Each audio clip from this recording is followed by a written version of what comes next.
श्री स्वामी चिदानंद सरस्वती शिशु विद्या मंदिर में बसंत पंचमी और सरस्वती पूजा अनुष्ठित।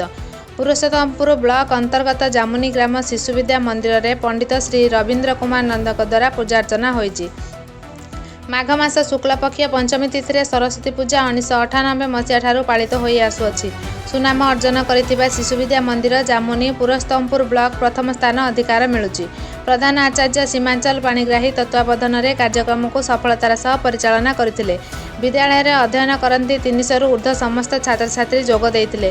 आज विद्यालय में नूतन भाव खड़ी छुआईले 20 जन छात्र छात्री अभिभावक माने उपस्थित रही पूजार्चना साहाय्य सहयोग करथिले एवं आचार्य माने समस्त प्रकार कार्यक्रम को सफलतार सह सुचारू रूपे चलाइथिले। सरस्वती, गीता, सुधीर, पिंटू, भागीरथी, सुनीता, रश्मिता, मनीषा, शिला, आरती, रूपाली, बनीता शेष में छात्र छात्री मानक मिष्टान बंटन करथिले।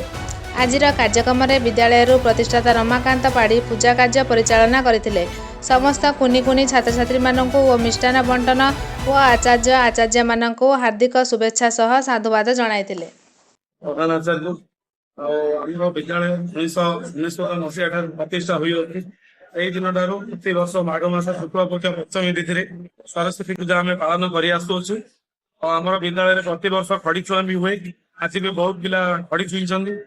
मोर सरस्वती देवी पाखे मोर ये कामना से विद्यालय सब पिला भल पाठ हो विद्यालय उन्नति हो मोर कर्तव्य शेष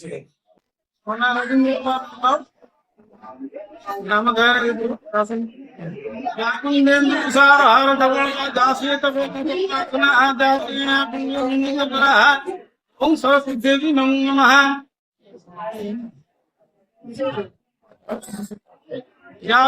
मंडित सरस्वती नमो नमः। सरस्वती पूजा प्रति वर्ष हुए पिला तो सब भल